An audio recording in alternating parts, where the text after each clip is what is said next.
The story of Rich Dad, Poor Dad is really a story of two different fathers with two different sets of values and completely different sets of advice. So I don't mean to insult anybody or, to damage your values, but really that was the difference. For example, my poor dad always said, go to school, get good grades, get a high-paying job, work hard, live below your means, save money, get out of debt, have a good retirement plan. And that was my poor dad's values. My rich dad said, you probably won't get rich doing that way because very few people get rich following that plan. If you take a look at this 40-year run on the dollar is designed economically to lose money every single year. So why would you save something that loses money every year? And what this means for somebody on retirement plans is that after you retire, the value of your dollar goes down and your cost of living keeps going up.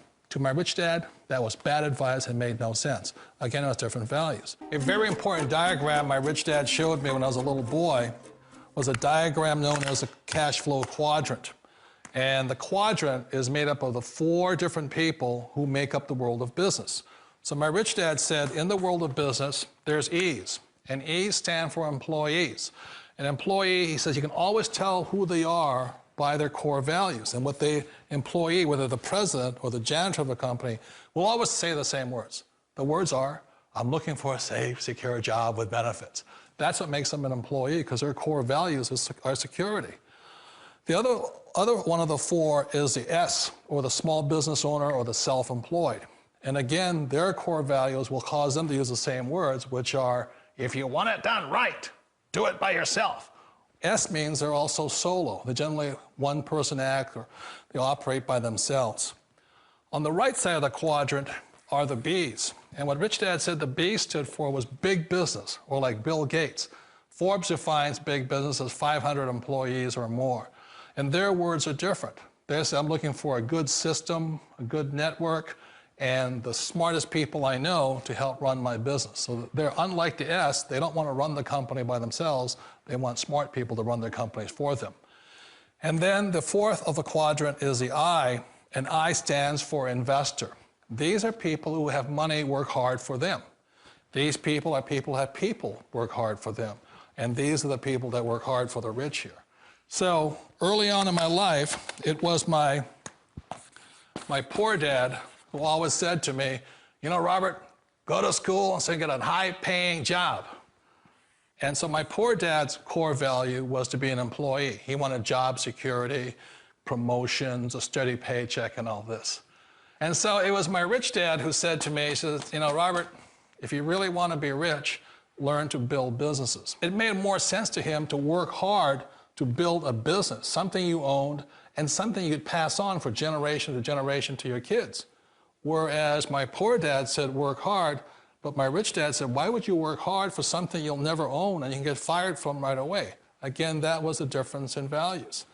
So my rich dad suggested I learn how to be a business owner and learn how to be an investor.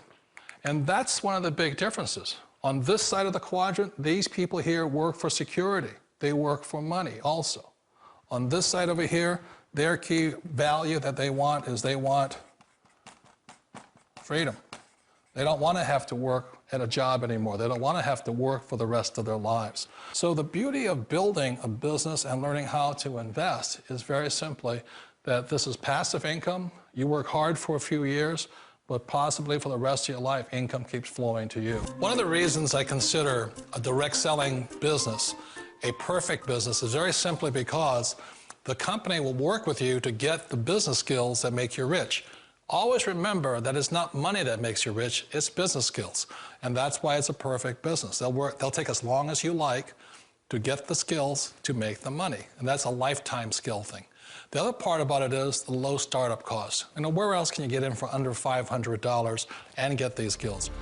For people who want to make the shift over to the B quadrant, which is what I would recommend for people, one of the beauties of a network marketing company is that you can do that for a very low price. And that's why I talk to people about considering network marketing. If you're to build a Microsoft, it would take you hundreds of millions of dollars. But a network marketing company allows you to start at a very low rate. They'll be patient with you. They'll take their time to transition over here. And the reason why that time is so important to most people is it takes time to change those values. And the most important thing is once you take the time, let's say it takes 1 year, 2 years, 5 years, whatever time it takes, once you see the value or the core values of this side and this side, you're unstoppable. Today, I would never go back and get a job. Why should I? I'd rather stay on this side, build companies, pay less taxes, and make more money. But the key is a person needs to change the values from my poor dad to the values of my rich dad. And that's one of the beauties of network marketing companies. They allow you the time, and at very low cost, they'll work with you to make that transition over there. The number one asset a person can build is build a business. That is the smartest thing you can do. Years ago, I decided not to follow the corporate ladder simply because, again, it was values. You know, my poor dad always said, go to school and get a high-paying job with the government or a big corporation. But my rich dad said, why would you work so hard at something you'll never own? You can't sell your job. You can't pass it on to your kids. So to me, it never made any sense. It made more sense to build my own business and hire other people. The other reason is that you really don't have much control if you're in the corporate ladder world. For example, you can get fired at any time. Or today we have what's called M&As, or mergers and acquisitions, where another company buys another company. So you could be a great employee, but the company that buys your company just fires you. It's not a get-rich-quick formula. You don't just do it overnight. It takes time. I still remember the first time I made that transition was back in 1978 when I fully quit my job and I had to depend upon my company that I was building to support me. So I understand the fear. The beauty. The most important thing to remember is this. There's two kinds of people in the world. There are the types that will say, you'll never make it. And I had a lot of friends and family saying that. You're stupid, don't do it. And the second type were the people that said, go for it, you can do it. Don't worry about it, we'll cover you.